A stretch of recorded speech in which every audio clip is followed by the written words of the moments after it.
The 5 supervisors are present. Our township managers present. Our township solicitor is present. Our planning director is present. Our finance director is present. Our code enforcement officer is present. Our township engineers are also in attendance, and our chief of police is in attendance this evening. And we thank them for that. Welcome to the monthly meeting of the South Strabane Township Board of Supervisors. We do appreciate your visiting us and attending the meetings, and we do appreciate the people coming out and listening to what we have to say. At this time, would you please stand for the Pledge of Allegiance? Pledge allegiance to the flag of the United States of America and to the republic for which it stands, one nation, under God, indivisible, with liberty and justice for all. Thank you.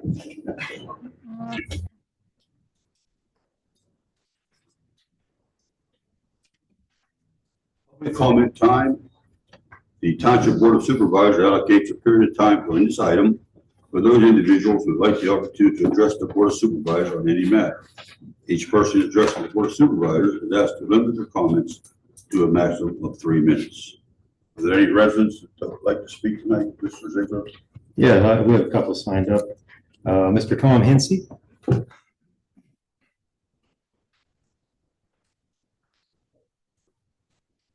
Good evening, can you hear this? Yeah. Yes. I met with the rec board last week about pickleball, and I'm here to just plant a seed down at Community Park. We walk that quite a bit, and it's not being used hardly at all compared to like Washington Park.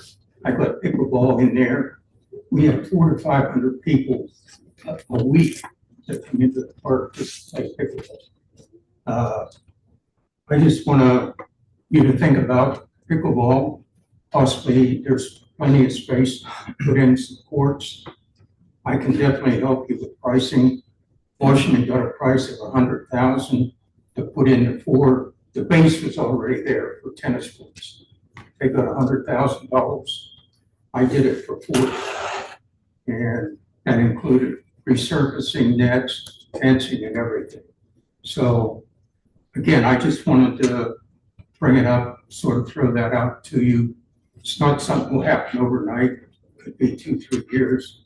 I'm the national ambassador for the Pickleball Association here in Washington.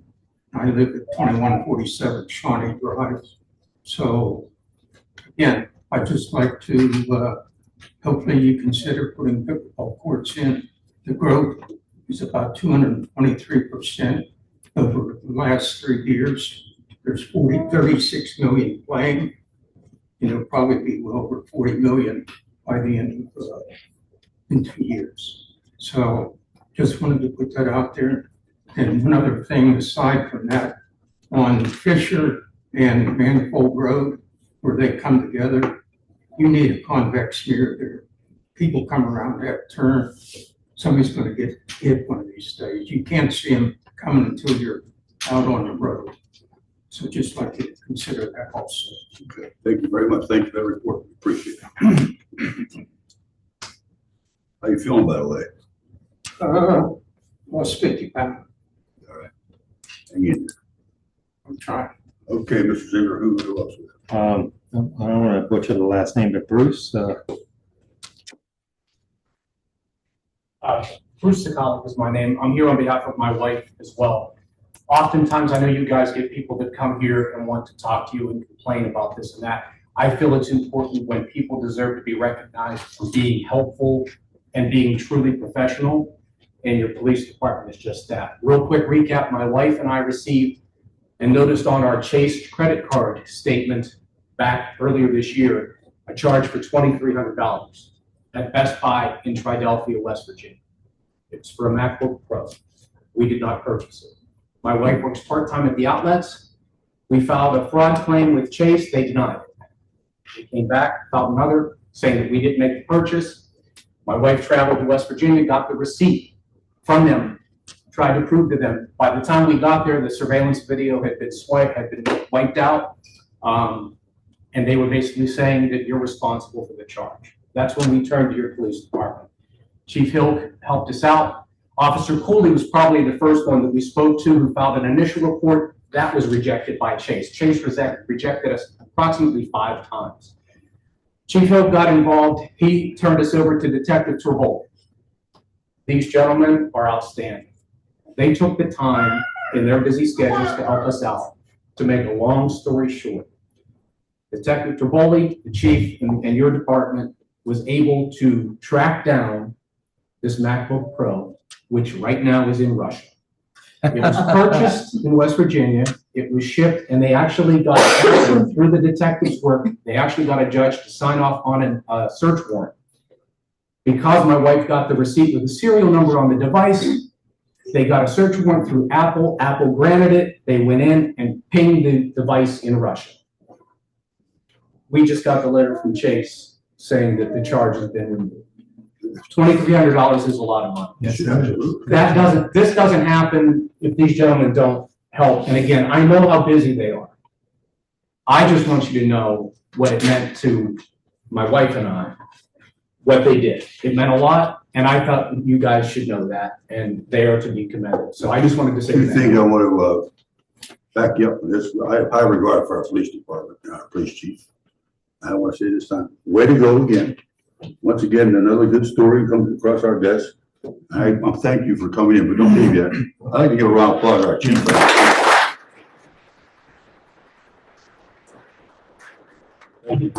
Actually, a second thing I want to ask. Yeah. Are you on the radio tomorrow? Is that you? Do you like that guy? Yeah, I like it. I think 6 o'clock every morning, I get my news there. Thank you. I appreciate it. Thank you. Mr. Ware, what radio station is that? WJ. WJPA? Yeah, he does an excellent job. So I can turn them on in the mornings now. 6 o'clock. Yeah, 6 o'clock. Yeah, sure. It wakes me up every morning. Thank you very much. And thanks for bringing that good work to us. I do appreciate it. Is there someone else? Yes, Paul Winter. Paul Winter. Good evening. My name is Paul Winter. I'm a resident on Locust Avenue. Last month, I pointed out the sheer disrespect displayed by 2 supervisors who opted to vote against honoring 2 individuals for their many decades of service to this community, all while their family and friends were present. For years, you've consistently chosen to publicly shame and attack others. It was particularly striking to notice after last month's meeting, those plaques that were generously donated by a local business at no cost to the township were mysteriously removed from the wall behind me. Before the meeting began, upon inquiring about their disappearance, I learned that one of the supervisors who voted against the recognition was responsible for their removal. The plaques were created before the amendment that would include these names of the 2 supervisors. Yet this pettiness displayed is simply appalling. Reflecting on last month, I referred to the supervisor as the sidekick's master who pretends to be the champion of this community. I stand by that statement. Your true colors are becoming increasingly evident, reinforcing my point about your vindictiveness and self-serving nature rather than a genuine concern for the community. Whether driven by an old grudge or something else, your actions as a township supervisor are disgraceful and utterly shocking. A moment of self-reflection on your malicious behavior is long overdue, especially as it continues to be on display for your constituents. People are indeed talking about you, and your true colors are shining even brighter. Conversations with your former acquaintances, classmates, coworkers, and members of various boards that I have had reveal troubling history of poor treatment towards others, highlighting your tendency to make decisions without seeking input or understanding from any of those involved. Your inability to work cohesively with others is clearly lacking. As we start to dive into the budget for 2025, I have complete faith in the other supervisors on this board to make decisions that truly benefit our community, businesses, and residents who call this place home. It'll be fascinating to observe if further attacks, misguided judgments, questionable character traits will continue to surface for everyone to see. I suggest keeping a close eye on this supervisor and his loyal sidekick, who seem to be more interested in following his lead than contributing meaningfully as they peer across the table to one another during voting. Prior to becoming a supervisor, your contributions have consistently resulted in chaos and disruption and have continued as you sit on your throne. After last month's meeting, it seems your chat with another community member escalated into a delightful shouting match over "don't call me if shit's not going to hit the fan," and it doesn't. This should raise eyebrows as it clearly indicates yet another scheme for chaos and disruption on your part. Perhaps it's time to mature and understand that it takes working together with everyone in order to operate a township and not the "you're my way, for the highway mentality. Mr. Ziegler. Yeah, Heather, was Margaret? Okay, sorry. That's okay. Hi, good evening. I just wanted to speak for a few minutes. I live in Washington Woods, about the problem that we've been having with unnecessary solicitation. I was home by myself with my daughter, about a week or two ago, and it was 7:50 at night. It was completely dark. And there was a solicitor who came to my front door. My husband was away. Rang the doorbell, stood there for a while, rang the doorbell again. I didn't answer the door. So it just, we have a no solicitation sign, we have cameras, we have a ring doorbell. But if I need a service, I feel like I can use the internet and I can ask around and find somebody who can perform that service. But we get gutters, roofs, fees, driveway sealing. I mean, it's just, it's insane. And I have several friends who live in Cameron Estates and off of Floral Hill who it's the same thing. So I took some time and went on and read the township ordinances. And it looks like you have to get a permit. And I'm just curious if permits are being handed out that frequently, or if these people do not have permits.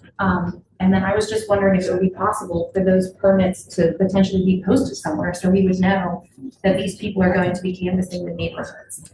Because I don't think that in our neighborhood of South Trevine Township that we should have people coming to our doors at 8 o'clock at night, ringing the doorbells incessantly, trying to get us to purchase something. No, in this day and age anyways. Right. I agree with you. I agree with what you're saying. And, Chief, can you speak to that a little bit? I don't have the numbers in front of me. My best recollection, maybe 5 solicitors permits for the summer months. There hasn't been that many. We do get complaints, but we do go tell people they have to have a permit. We don't have any sort of no-knock list or anything like that. Other municipalities do have that as an example. Maybe it's something that the manager and I can explore, where people can get on a do not knock list to put past that out to the peddler. So that might be something we could look into. So But we do respond and ask people to not solicit when they don't have a permit. So we would it have been appropriate to call 911 and to say that there's somebody at their front door soliciting? Like, that just seems like a waste of resources in my opinion. I'm sure you guys have bigger things to do than somebody who's trying to sell me gutters, but maybe that's the right chain of command. It's an understandable concern because they answer the phone, 911, what's your emergency? Okay. But it is modern day policing. That's just how, I can give you a non-emergency number, and we have one posted on the website. Okay. The same person's gonna answer the phone and say, 911, what's your emergency? It's just kind of what they do. But yes, please, when you need a police officer in South Trevine, you call 911. And it's that simple. That's the way to get us modern day policing. And is there any way to get like a list of who has a solicitation permit? Like, could that be public knowledge or posted somewhere, or is that? I'll talk to the manager about how we can make that happen. I'm sure there's a way where we can at least get word out to the community. We're currently not doing that. So, Hey, Chief, you at least listed on our website, right? The people who do have permits, do we do that? I'm not part of that, but no, I'm not doing it personally. I mean, if it's legal to do it, we could do that. I mean, we could put a list of open I permits. think that'd be something, yeah, that's no problem. And I think it's a good idea because nowadays you have people coming back. I just looked at the street and then one day I was in the back cutting grass, came around and there was somebody down in my driveway, inside my garage. And I said, "What are you doing?" He said, "Well, I'm here to sell something." I'm not there, it's just late, but it is kind of scary. Go ahead. This particular person, their car was parked in the middle of the road, blocking both sides of traffic, which there wasn't any. But then when I didn't come to the door, I was watching the camera and they ran and got in the car and like drove away. It was just, kind of. It's a scary situation, but I have no problem with providing lists out online, whatever, just so people know who's there. Thank you. All right, Before good luck. you walk over to Mr. Ziegler and give us your name and address again, and your phone number. Yeah. We'll get back to you. Absolutely. Let you know what we've done.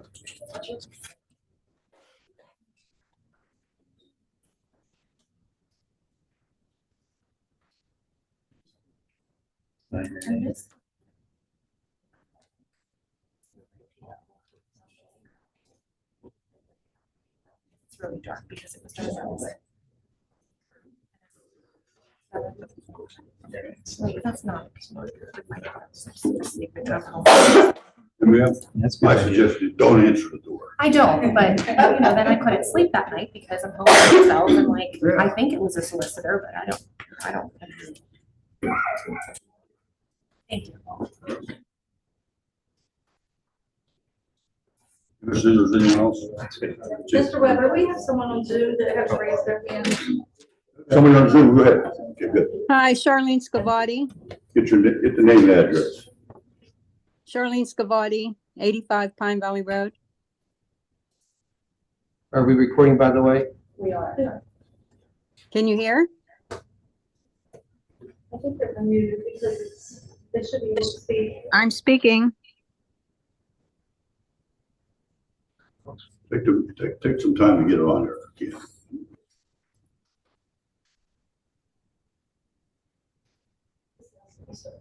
They're saying they're speaking and you can't hear them. Hello? That's not bad.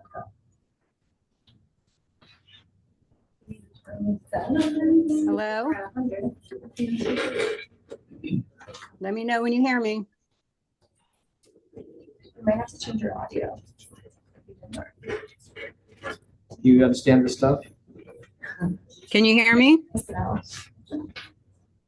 Hello?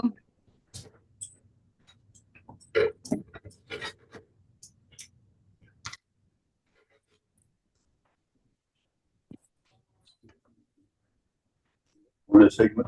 Go ahead, Pug. Right. Mr. Weber, I think he does have a right. Hello? That's for residents, not for supervisors. Hello, can That you was hear me? established in past precedent years ago. Hello? I am.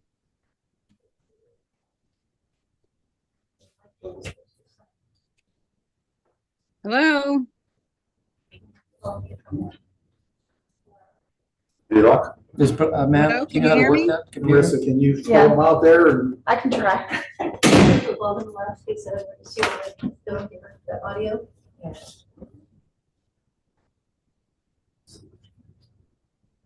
Okay. Try to switch to.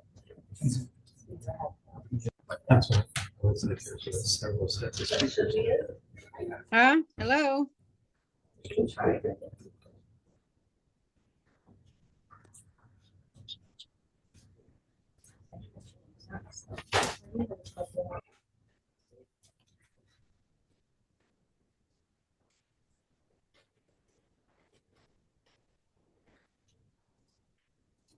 Hello?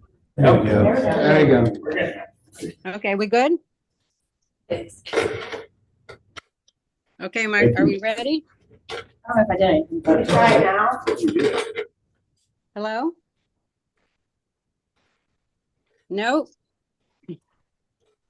I'm speaking. Not working. Oh, I can hear you now slightly. It's very light. State your name. Charlene Scavati. All right. Okay, Sharon, if you could, talk a little loud for us. Okay, you can hear now? Barely, but go ahead. Okay. I just wanted to make a record that Meadows Landing's R4 major subdivision approval has expired as of October 24th, 2024. And I also wrote 2 very detailed letters concerning what we have come to find out since this MS4 inspection that was done on a Meadows Landing site. And Mr. Ziegler, I asked you to put it in the Board of Supervisors packet. I was wondering if you did this. It wasn't in their packet, but I believe you guys got that by email. But they have it by email. That's good enough. So they all have it? Everybody received it.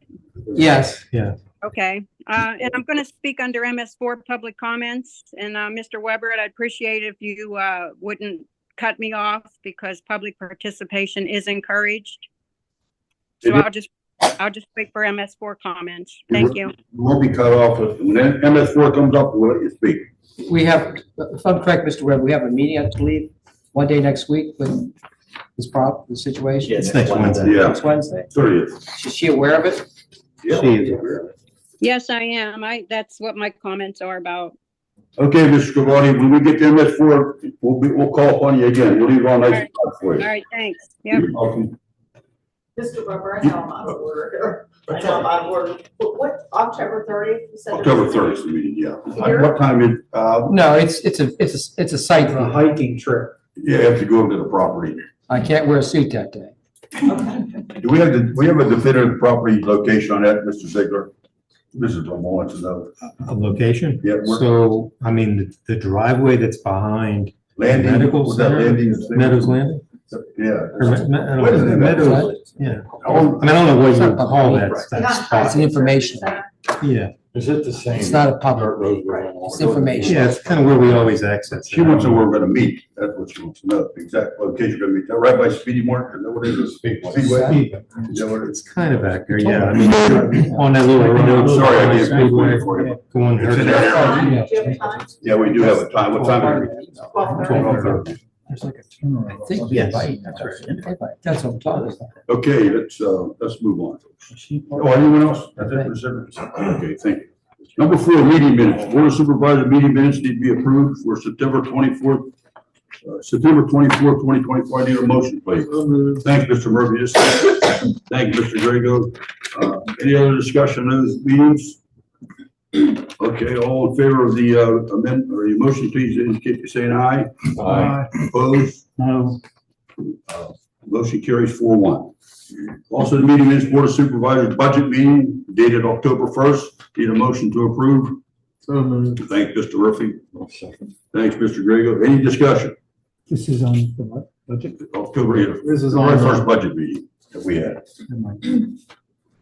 Okay, all those in favor of the motion, please indicate by saying aye. Aye. Opposed? Motion carries 5-0. Number 5, financial business. Approval of the payrolls for the periods of September 1st, 2024 through September 14th, 2024, and September 15th, 2024 through September 28th, 2024, and bills for the period of September 21st, 2024 through October 18th, 2024. Need a motion, please. Thank you, Mr. Murphy. Thank you, Mr. Grego. Any discussion? All those in favor of the motion, please indicate by saying aye. Aye. Opposed? Motion carries 5-0. Next item, announcements and recognition. Parks and Recreation. Mr. Ziegler, is Michelle here this evening? She is here, yes. Where is she? Hey, Michelle. Okay, I'm sorry. I gotta go. I have to look around better. Would you like to come up to the podium? I'm gonna ask a couple of questions, but I'd like you to give me a little rundown of what we've been doing. I do want to say I was stopped by, and I shouldn't remember the name. Mr. Murphy remembers better than I do. It felt like, how they enjoyed the train trip that you guys put together, and he also backed up, sent a letter to us. We got a card. We got a card, yeah. Could you give us a little rundown what's been happening, tell us what's going on from the Parks and Recreation? Well, I wasn't able to attend the train trip. We always had actually one on there. But the feedback that she got from it, even while they were on the train, was that they were so excited to do that, and they wanted us to like notify them of any more of the train adventures that we are going to plan. They want to know like firsthand, because they want to be one of the first ones to go on it, and they just were like so pleased and so happy that we were doing things like that. It saves them from having to like drive and pay for parking, and we take care of all of that stuff. And then we had our trunk or treat on Saturday. I have to admit that I was nervous because I wasn't sure if we had advertised enough, if the word got out of there, but we had so many people show up and we got such great feedback from it. Some of our trunkers actually ran out of candy because we had so many attendees. During the event, I did do a little film for it and put it on the social media, and there were some comments like, wow, we just saw this on social media, we got dressed and came right over. So that made me feel good that we had such a pleasant turnout for that.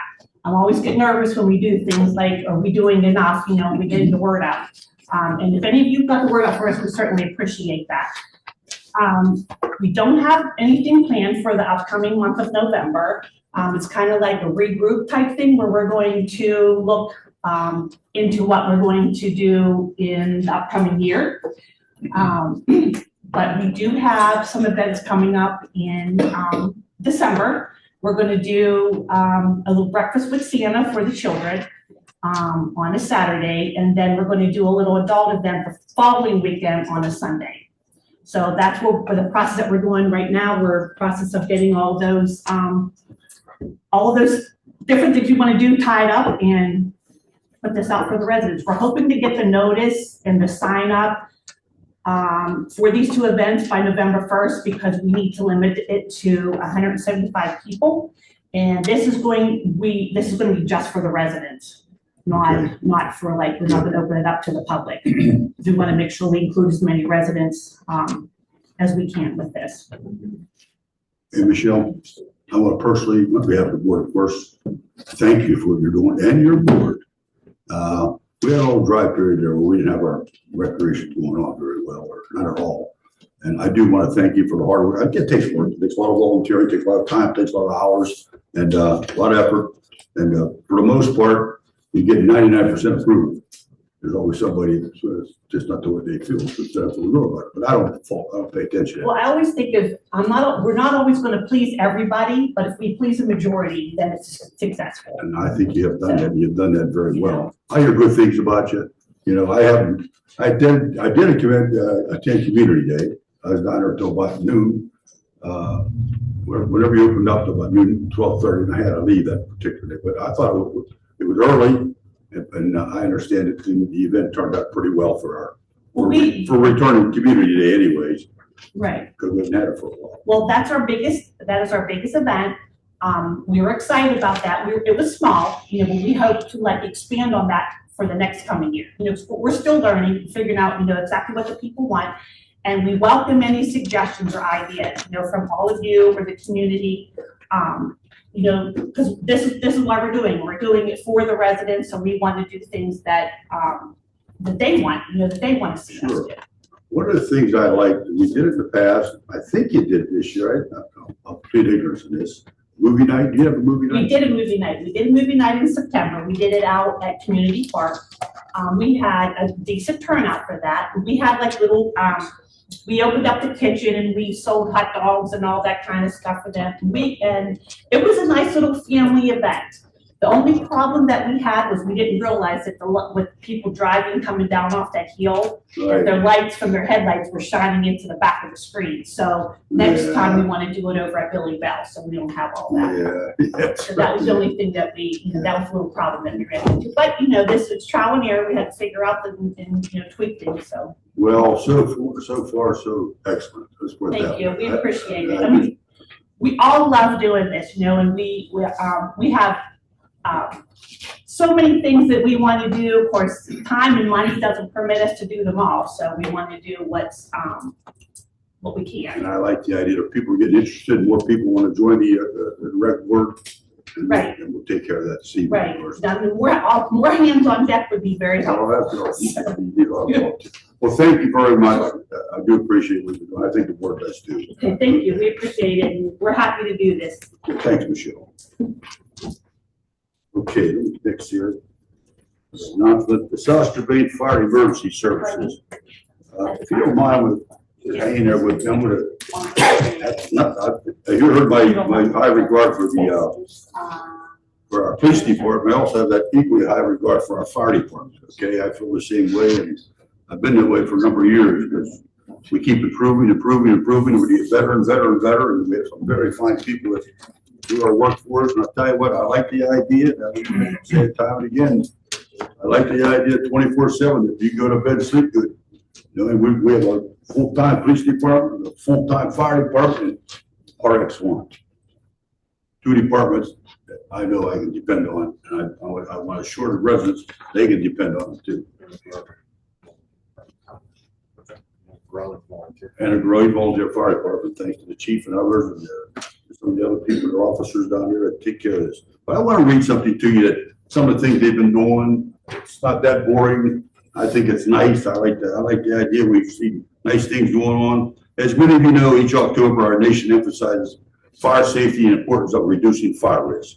Over the past decade, the risk of fires and the injuries, fatalities caused by them has been on the rise. While our fire department is committed to providing fire and life safety education year-round, the fall months, particularly September through November, are especially active. Recently, over 2 consecutive weekends in September and October, the South Strabane Fire Department hosted its popular Kids Camp series. During these camps, more than 125 children participated, gaining valuable fire, safety, knowledge, and fostering potential interest in becoming future career or volunteer firefighters. Last week, our firefighters also presented fire prevention lessons to hundreds of students at Trinity East Elementary, further extending our community outreach. And in the coming weeks, between the emergency response, our dedicated team will continue educating local businesses, medical facilities, and community members, and engaging with our community through various events. To date, our Department of Fire and Emergency Services has responded to over 1,100 calls this year, an increase of 95% over the past 5 years. We are incredibly fortunate to have such professional, compassionate first responders protecting our community, and once again, 24/7, 365 days a year. We encourage everyone to continue practicing fire safety and supporting our firefighters as they work to keep South Strabane safe. If you have any questions or like to schedule a training, please reach out to Chief Kramer or one of our fire captains here tonight. And once again, I'm going to ask you, the firefighters tonight, let's give them a round of applause.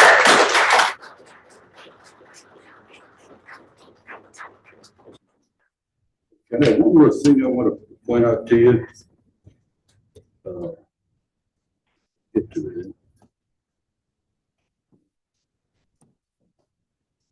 it. A gentleman, well known in our community, and conducts a business nearby. What is it? South Hills, whatever, Washington Auto Mall. Washington Auto. Washington. Washington Auto, okay. Here later, this letter from Mr. Ziegler on behalf of the board, the township. A letter dated September 26, 2024 from Township Manager Jeffrey L. Ziegler to Gary Flannery, the Executive Manager of Washington Auto Mall, thanking him on behalf of the township for the generous donation for recognition plaques for James Barnes and Russ Grego Sr. And he's not here. He doesn't like any credit. Let's give him a round of applause. And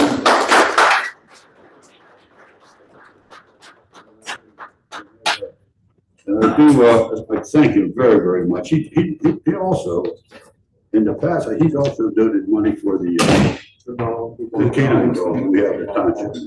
This is a fellow that really supports our township, and I have all the gratitude in the world towards this fellow because he's a guy who cares about our township and really contribute any time to help us out. He's a good one. So if you know him, you see him walk by from, they say thanks. Just say thanks to him. I will certainly, and just let him know that we appreciate what he does for the township. Okay. All right, now let's go. We're moving on to number 7, township reports and presentations. Letter A, municipal separate storm system MS4 report.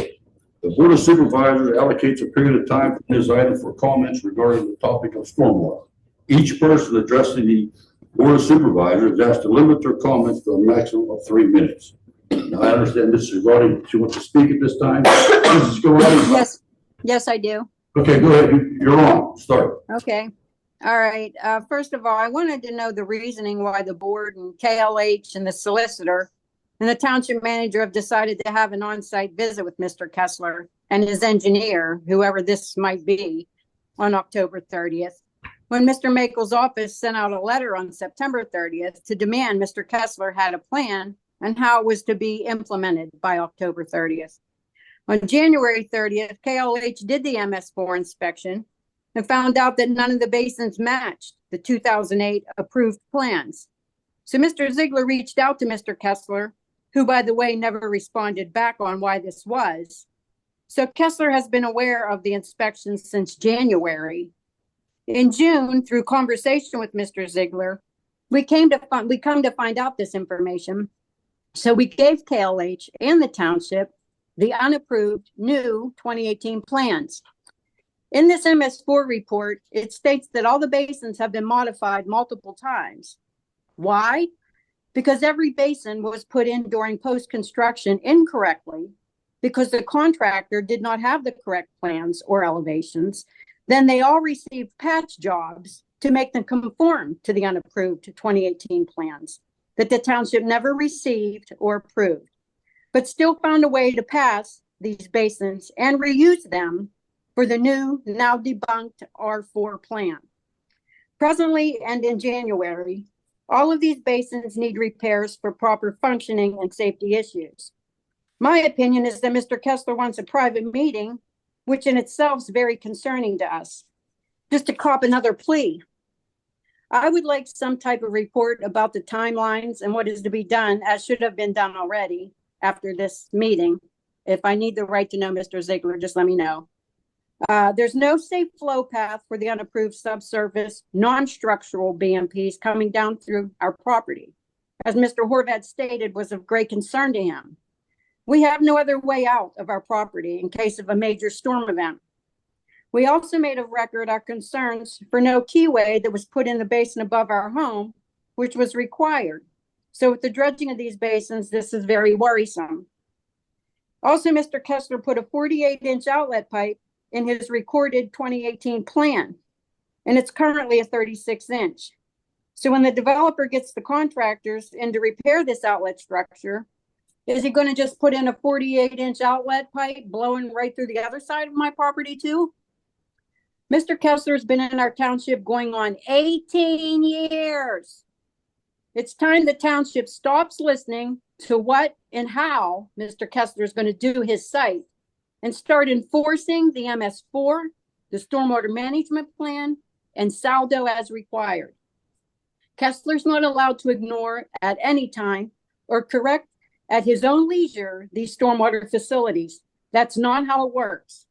He signed his responsibilities in his operation and a maintenance agreement. He is and always will be the responsible party to do these inspections and repairs until Meadows Landing is signed over to another owner. And just for record, I've been stating it for 6 years that he has not been maintaining that site. Township did nothing. There are 2 trees that are safety concerns on this non-properly built basin embankment above my home. They were to be removed 2 years ago. They're still there. Enough's enough. Our safety and our concerns are being ignored as they always are. Thanks. Thank you. Anyone else to speak to?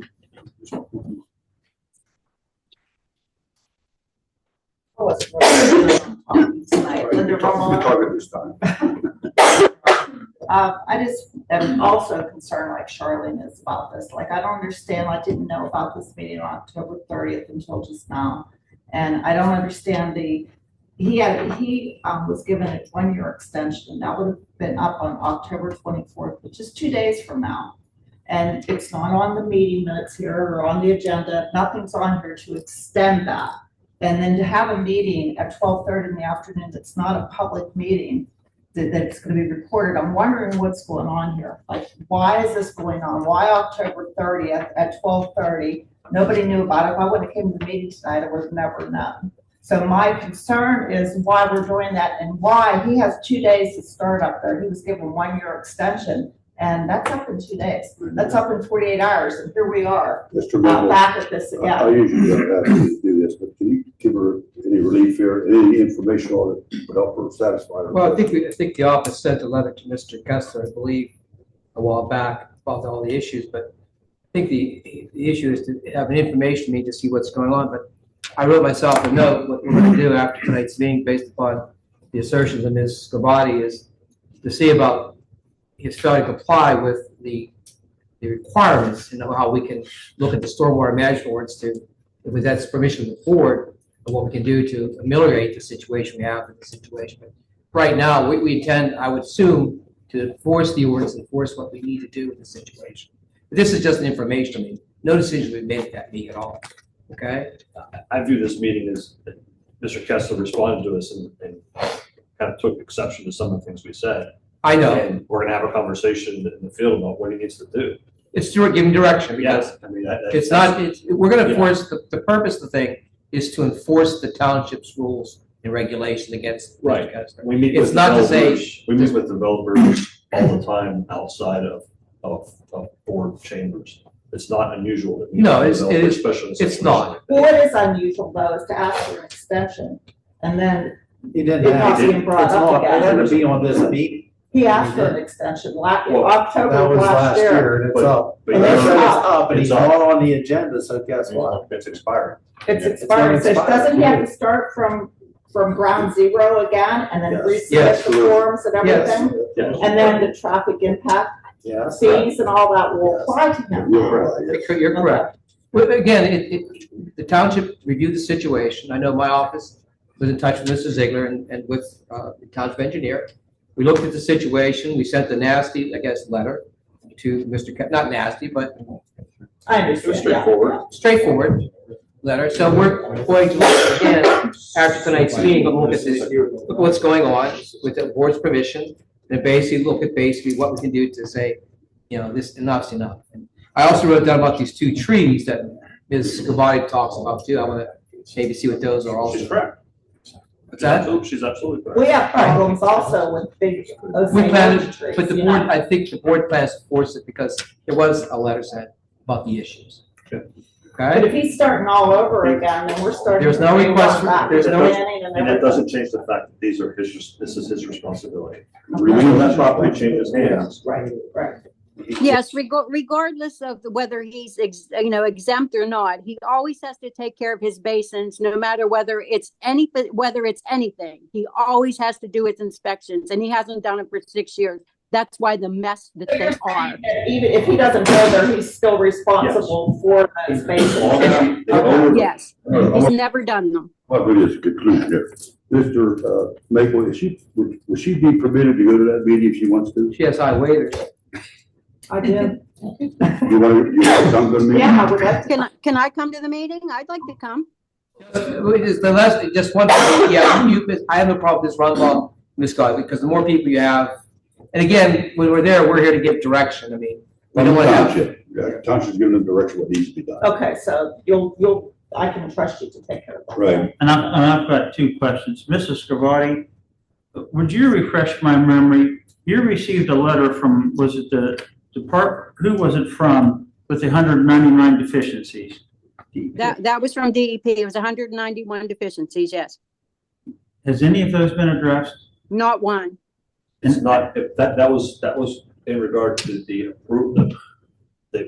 plan. The development. plans that he never started. They never started, he never addressed any of that stuff that apparently at some point in this society wasn't moving forward. Hence the fact that it's expiring. He's back to square one. He doesn't have a plan right now. And Marty, you had told us when we met to review the site, you got a phone call from somebody, Good night. expressing their concerns for your safety. Would you relay that tonight to everybody, all the board members can hear that? I'm not sure I understand what you're speaking of, Jeff. You got a phone call from one of the DEP. Yeah. That was a while back. The basin, I got a call from Aileen Evans because the basin is cracked twice on the outer embankment.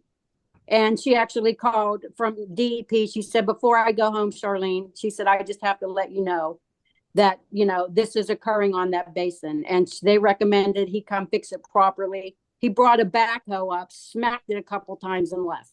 That's the way he corrected it. And Sean Donnelly from Gateway said it was good. That was that. So the embankment's still slopping. No one's even, made any account of that in the MS4 report. It wasn't built properly. I showed you photos. I don't need to lie. Nothing was done properly, and it wasn't even brought up. So the dredging part concerns me because there's no keyway put in that embankment. And they modified it because it was so wet that it wouldn't even sit there. So they made it fat in the report, the outer embankment. She was concerned for you and your husband's safety, correct? Yeah. Pardon me? He was concerned for you and your husband's safety. Yeah. And What's that? the core borings even failed, and he still put it in.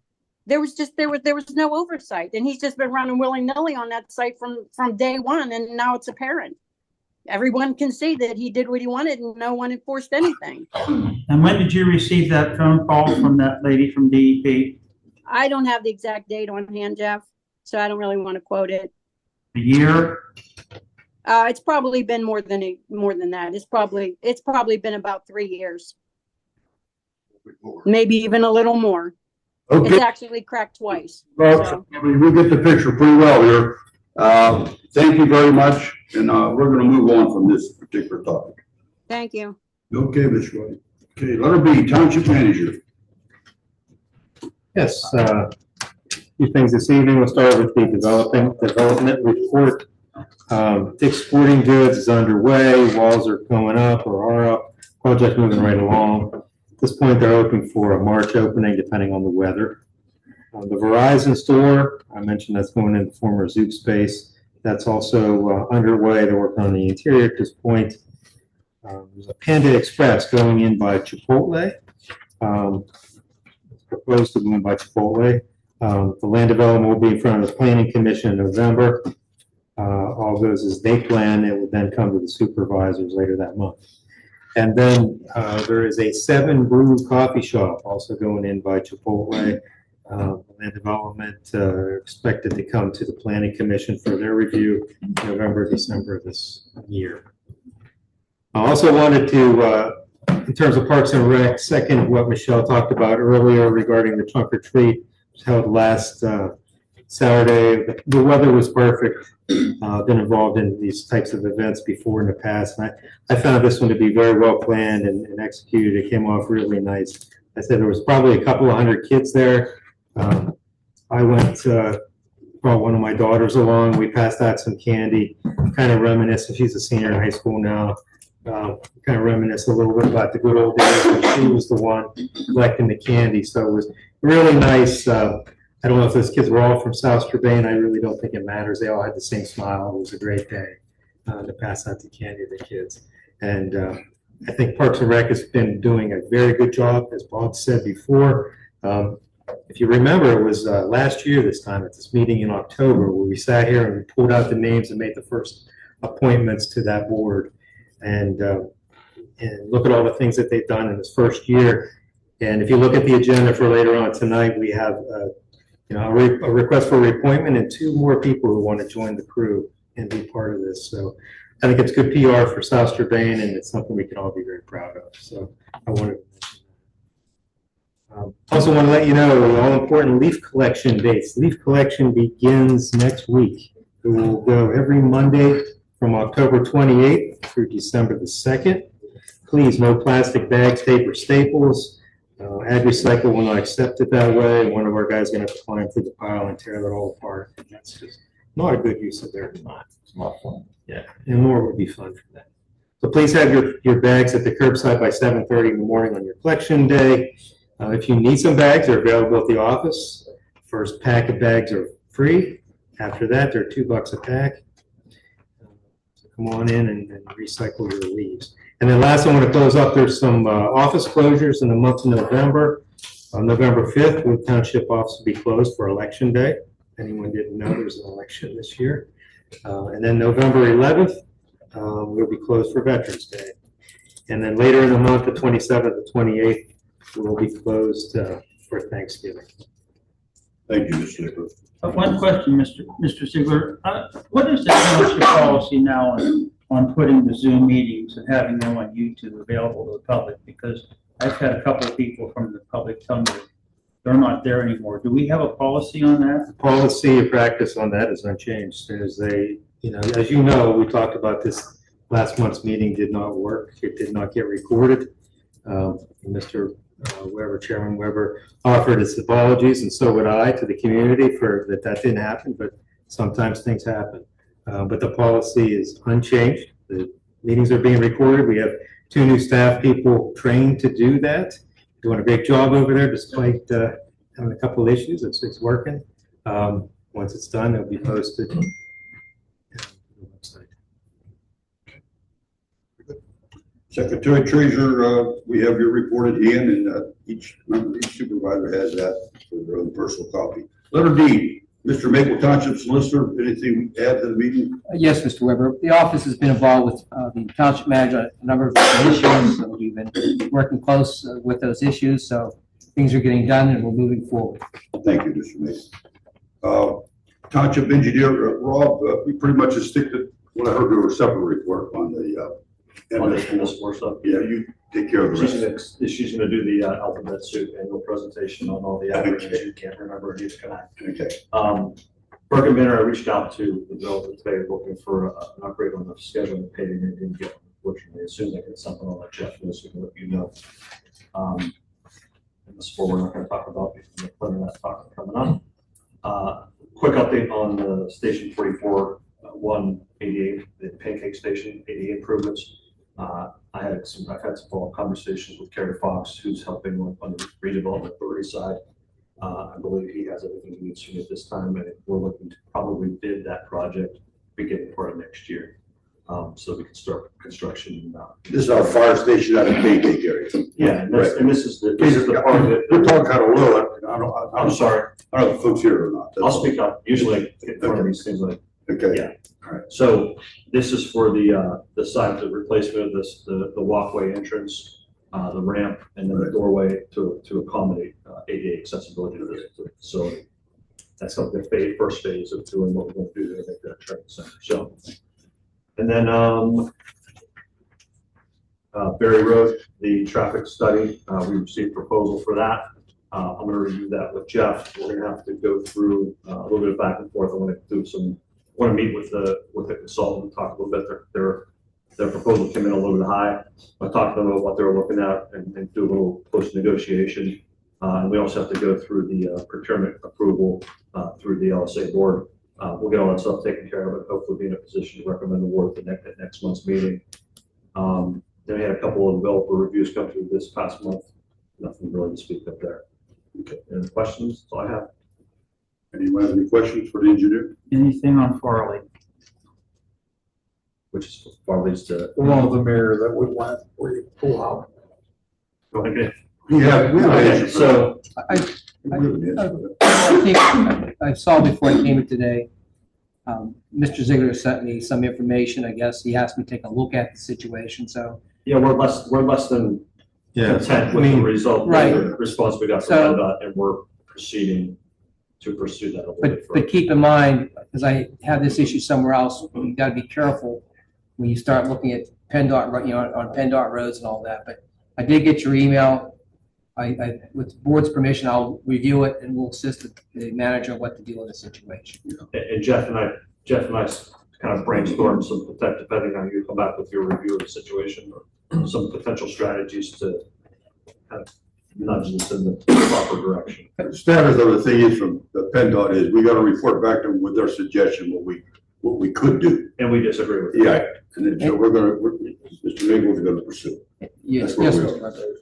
Jeff, did you receive the stuff that you asked for from PennDOT? No, that's what they're talking about. So I requested the traffic study and safety study. They didn't respond to that, so I filed a right to know on them. This morning, I got a rejection from them that they're not going to provide the record. So that's what I asked the solicitor to review, and then from there, we'll look at our options and proceed, but this is not We're not an done. issue that's We're over not done. by any stretch. Yeah, because that's, I mean, the fellow that spoke earlier about Manifold Road, he's 100% right. But nothing ever could compare with the dangerous situation in Farley. I don't think anybody sitting in this room disagrees with you.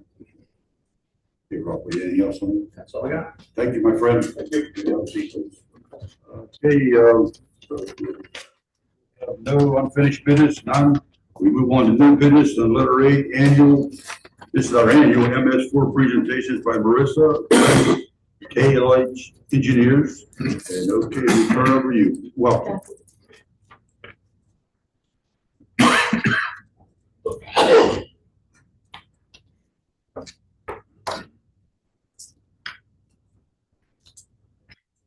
Sharing that.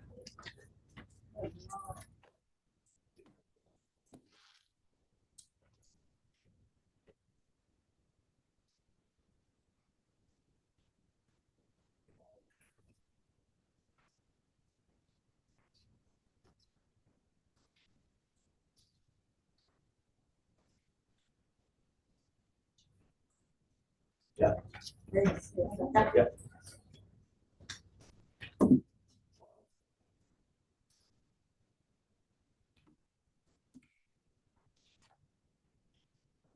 Yeah.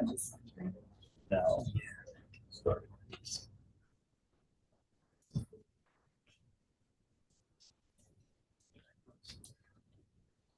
Okay. Good evening, everyone. My name is Marissa Berletic. I am the MS4 guru at KLH, so tonight I will be presenting some MS4 requirements to you. Some topics we will be discussing. So sorry, I'm gonna have to remove. Some of the topics for discussion for tonight, just an introduction to MS4, what are the requirements for Sash-Urbane, some of the PRT requirements under the MS4 permit, and then a summary. So a little bit about MS4. What is it? Municipal Separate Storm Sewer Systems is what it stands for. So anything that goes, in the catch basins that you see along the roads that catches stormwater, goes through a conveyance for a stormwater pipe and into any ditches, channels, and goes right into these streams. Different than what you see for inside of your house, floor drains, or anything like that. That's separate sanitary. So this is, MS4 is just strictly based on separate storm sewers and that system. So, good.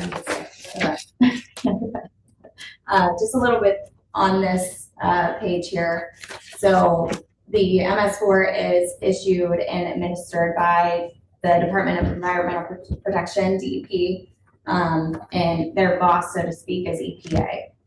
So any municipality that has urbanized area within their municipal boundary is bound to an MS4 permit to help reduce the pollutants that are going into these streams of waterways of the Commonwealth. Sash-Urbane, their MS4 permit information, just a little bit of information there, their permit number, effective date, expiration. So you see there it's past expiration. So we did have to submit a renewal to DEP for continuing compliance of the MS4 permit, which we have submitted on time, and we are just waiting for DEP to renew the permit for Sash-Urbane. Like hair. A lot of communities, not only Sash-Urbane, are bound to this MS4 permit, and everyone has to do the requirements under this MS4 permit to help reduce sediment within their communities. So, like I said, it's stormwater is strictly based off of your separate storm sewer systems, and so anything that goes into these drains are just going right into the streams and not treated like sanitary wastewater is. So it's very important that we maintain these storm sewer systems and watch what we put down the drains, not dumping anything such as paint, oils, grass clippings, stuff like that. We want to keep those away from the storm sewer systems. So under the MS4 permit, you have 6 MCMs, which are also known as minimum control measures. Within this MS4 permit, you are to comply with the 6 MCMs within a reporting period. So that reporting period is from July 1st of the current or previous year to June 30th of the current or upcoming year. So for example, this current reporting period is July 1st of 2024 to June 30th of 2025. And then you have 3 months from that to submit your annual reports in September, by September 30th. So some of the requirements, like I mentioned, the 6 MCMs, I'll just go through that kind of briefly. Your MCM1 is your public education and outreach plan. So that's, how can we get some outreach to the community, public, such as flyers, brochures, any kind of, stormwater educational materials that we can throw out to the public. And you want to distribute that at least 3 different kinds of ways. So Sash-Urbane, as of right now, you have a MS4 website, you have materials on there, which we look to update upcoming this reporting period. And then different flyers and brochures were handed out through the community day that Jeff put together, and I always say drawstring bags, and put a whole bunch of information in there for the community members. NCM2 is your public involvement and participation plan. This is more along the lines of what are you guys doing to get the public involved? So this MS4 presentation definitely kind of check boxes or check marks the box. There we go. And any kind of other opportunities for the public to be involved. So it's always a good idea. I always recommend the storm drain stenciling. That's a good opportunity for the Eagle Scouts, Boy Scouts to get involved and kind of get some volunteer work on their end. So if that's something that you guys would like to do, that's an option. MCM3 is your illicit discharge detection and elimination plan. This is mostly your field work.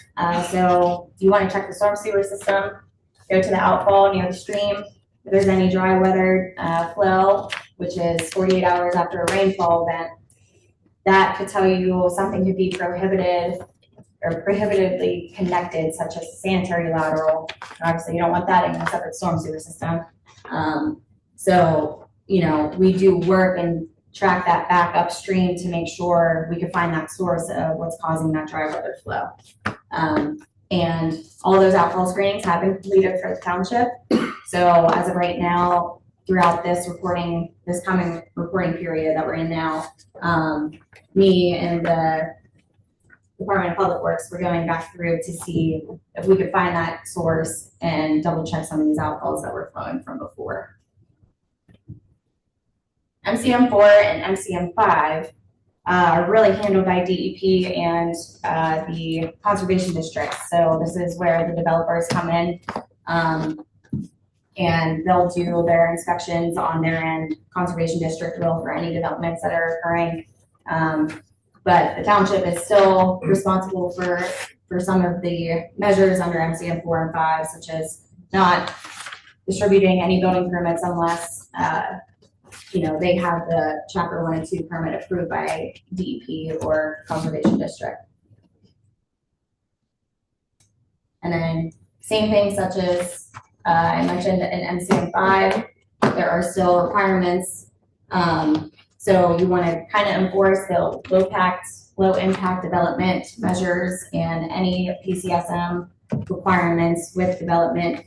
And then also develop that list of what developments have PCSM BMP, such as rain gardens that they have to install or bonds or everything like that. And so this past reporting period, KLH has done a number of research to see, you know, what developments within the township has those ponds, and we gathered a list for you guys, which you guys got that list, right? Okay. And then MCM6 is your pollution prevention and good housekeeping, which goes a lot with public works and what kind of efforts they are doing to maintain the storm sewers, you know, trying to keep as much salt off the roads as they can, minimizing that, any kind of salt shed, you know, just making sure that's covered and having such documents that say that. And then, as I mentioned, the MS4 requirements, if you have a stream that's impaired with sediment within your municipal boundary within the urbanized area, then you have to develop what's called a pollution reduction plan.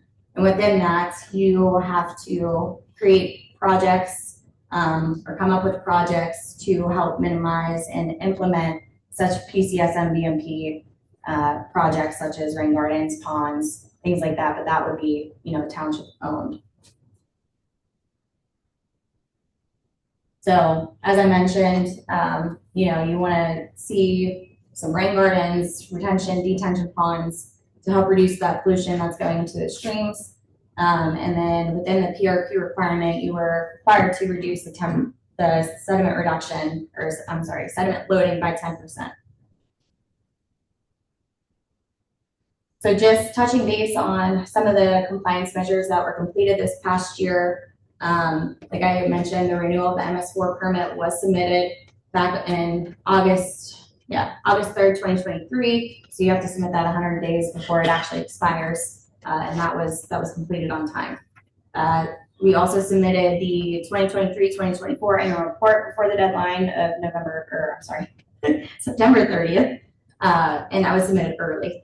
And then we have also went through and updated the MCM documents for the annual report to make sure all of that was updated, just stating what has been done this past reporting period.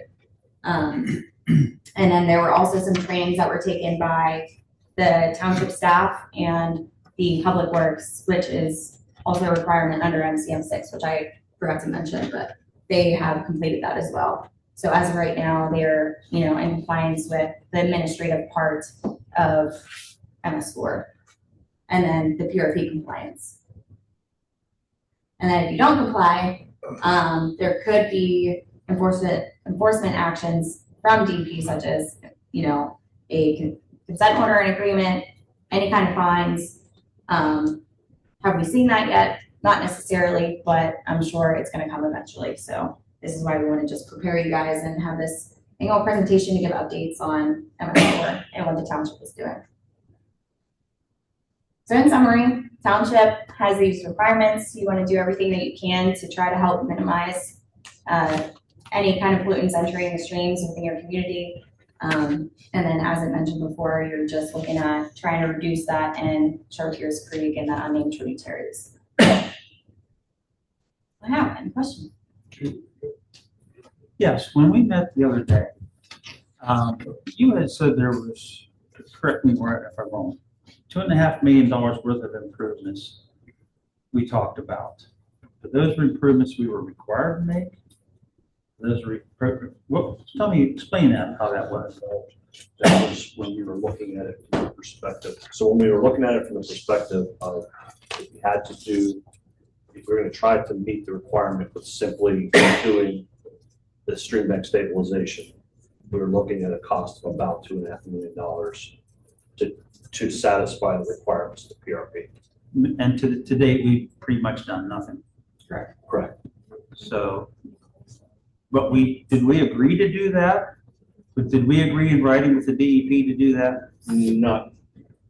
That wasn't on our end. That was with the previously approved PRP that was done by a previous engineer. You know who that was? I think it was Whitmer. Okay.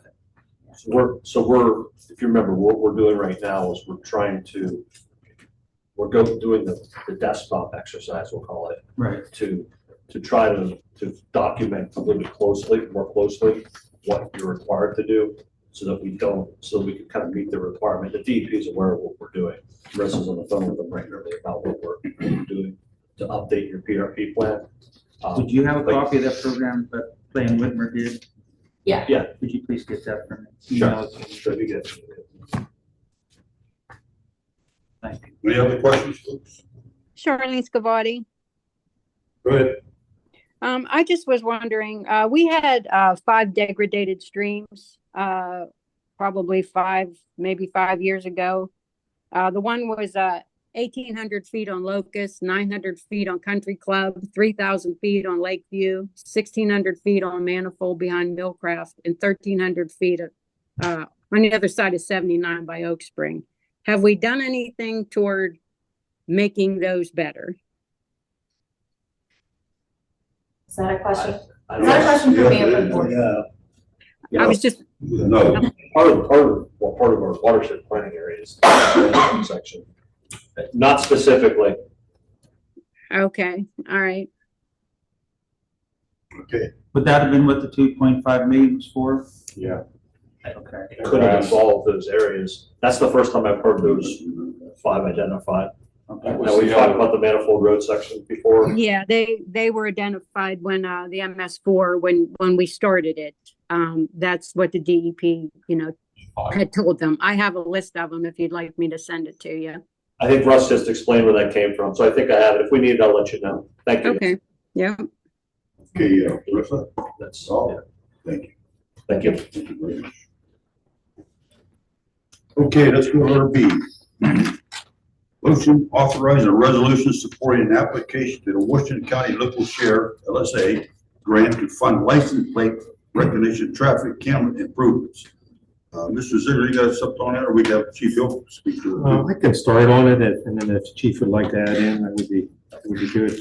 So Chief and I have had meetings with representatives from Chartiers Township and Houston Borough so that we could get together and collaboratively apply for an LSA grant to install plate recognition cameras and traffic cameras in strategic locations along the Pike Street corridor, which would go from Meadowlands and State Route 519. These cameras, if installed, would become part of the 1,500 cameras already in existence and being supported by 150 municipalities already to create a network, so there would be like no dark spots in the camera network. The township's contribution, if this grant is approved, would be $8,900, which we would fund through drug forfeiture money.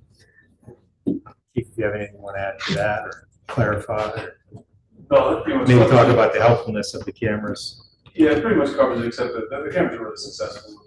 I guess most recent story I put in was somebody hit, again, one of our pedestrian crosswalk signals, which seems to happen almost every other month around here. Of course, we had it on camera, and we know who did it, and we can recover those costs of that because of those cameras. So just yet another example of our success stories. This project is good because it brings in 2 municipalities that aren't currently participating and helps you grow our part of the project as well. So the more municipalities, the more cameras, the more better. Sorry about the grammar, but it's just simply put, that's the way it is. Thank you. So moved, Mr. Chairman. Thank you. Second. Okay, thank you. Any further discussion? All in favor of the motion, please indicate by saying aye. Aye. Opposed? Motion carries 5-0. Letter C, consideration of an agreement for the township to perform winter maintenance at the Burkett Manor planned residential development for 24-25 winter season.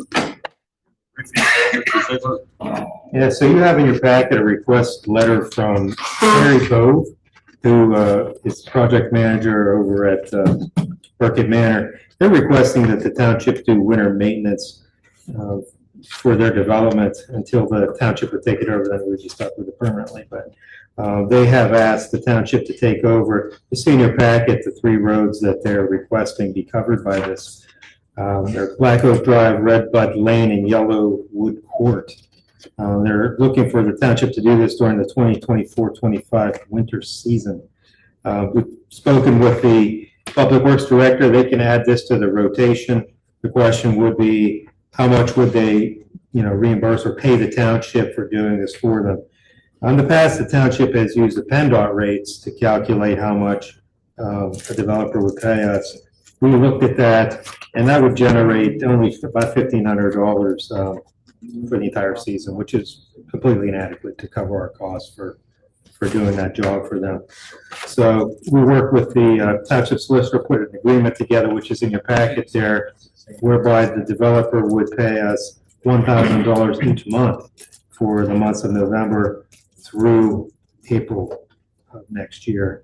So instead of about $1,500, that's about $6,000. So that would come a lot closer to covering our costs.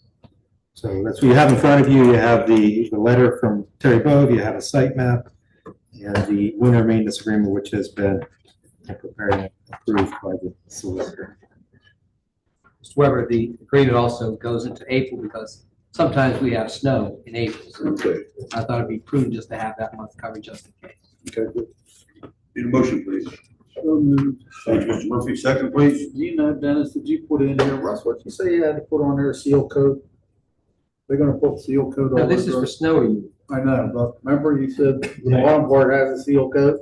I thought that was part of the agreement, that they had to Yes, seal coat it off. that's all supposed to be. That's That'll what be I done prefer. before Yeah, we I asked take it for an through. update Okay. as far as That was that to be done when the whole project was done.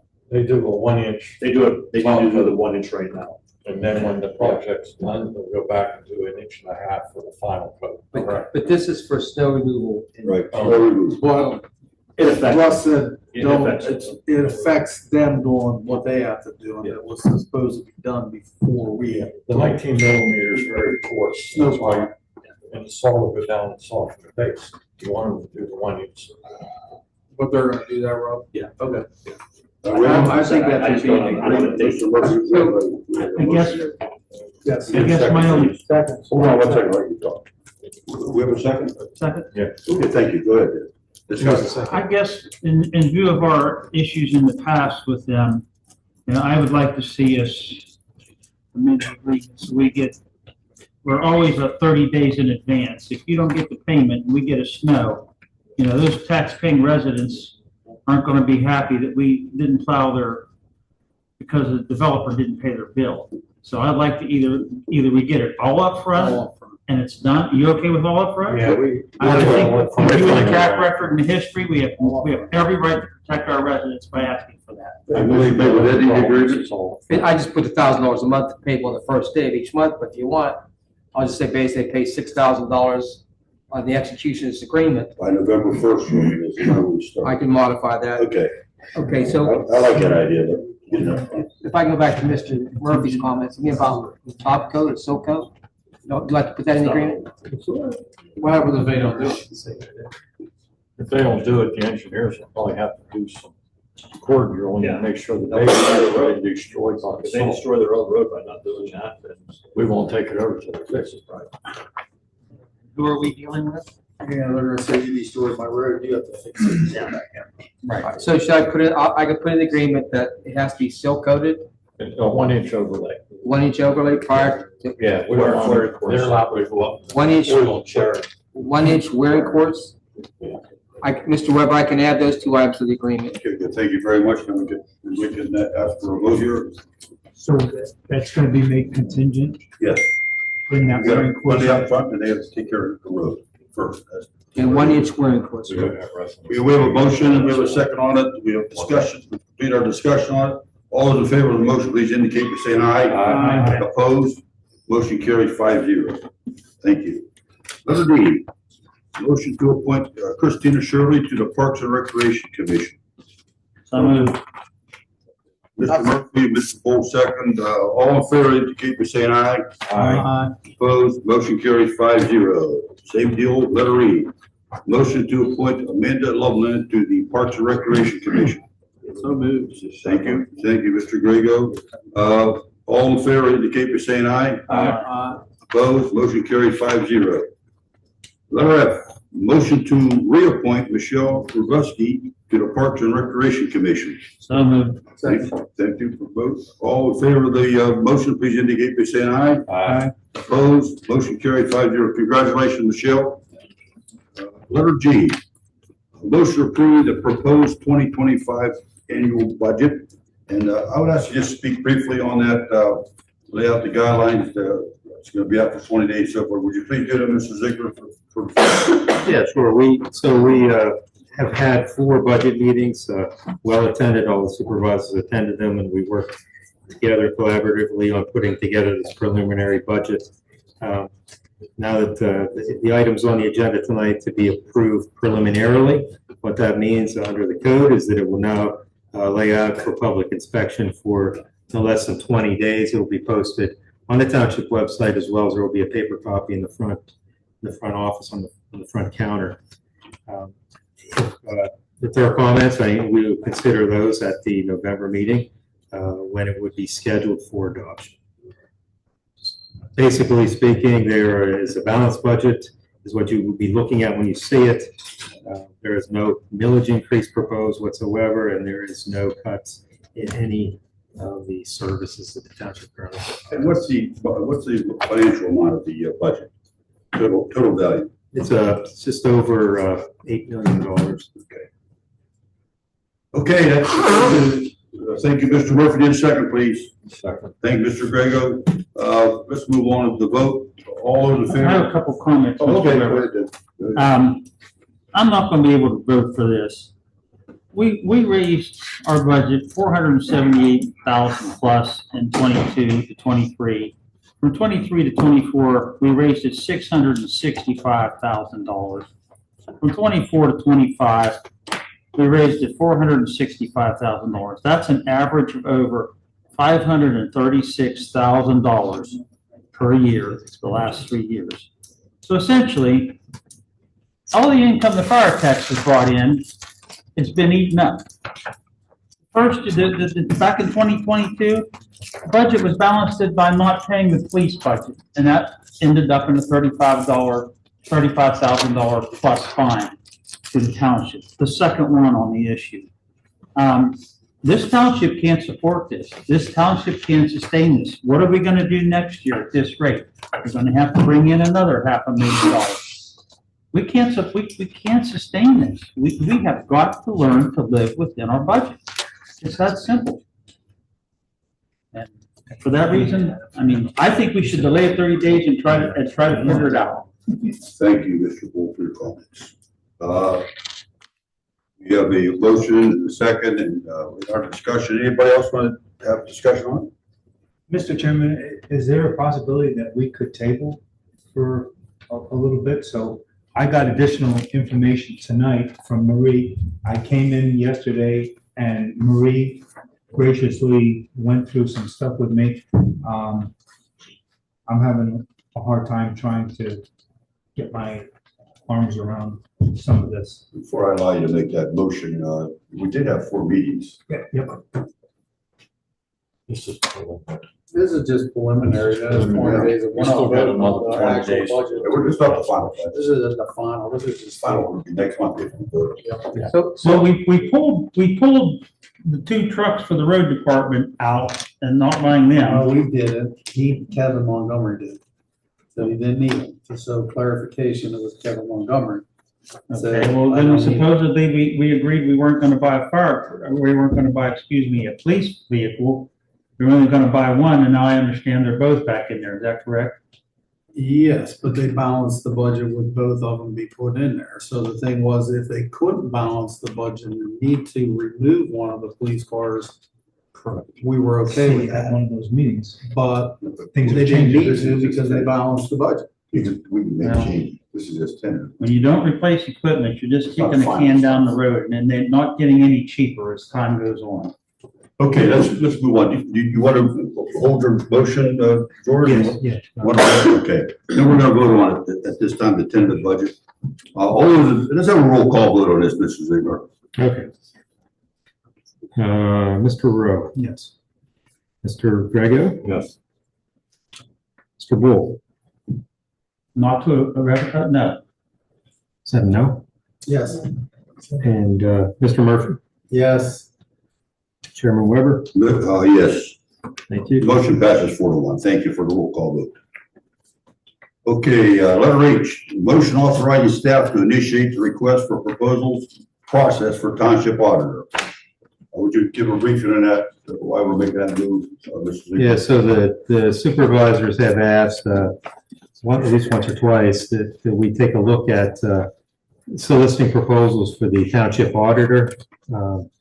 That's customarily townships will, from time and again, put out RFPs to get bids from auditors just to see what's out there and keep the costs in check. So what you have in front of you is the process. The RFP is in front of you, and we would put it out if it's voted on by the board favorably this evening. This is for the 3-year period of the audit for 24, 25, and 26. It's been reviewed and helped put together by the township solicitor. So what you do is you would receive these proposals by sealed bid. They'll be open publicly, read aloud, and then later in the process on December 17th, the supervisors would have the opportunity to review any RFPs we have and make an appointment if you choose to do so. Okay, motion to, thank you, Mr. Murphy, thank you, Mr. Grego. All those in favor of, since Mr. Ziegler handled the discussion, all those in favor, please indicate by saying aye. Aye. Opposed? No. Okay, 4-1, the motion passes. Okay. We have elected auditors, let them do their job. Well, thank everybody for attending. Thank you for being patient. Good meeting, and we're motion to adjourn at this time. Thank you, Mr. Second. Thank you, Mr. All in favor, say aye. We're adjourned, folks.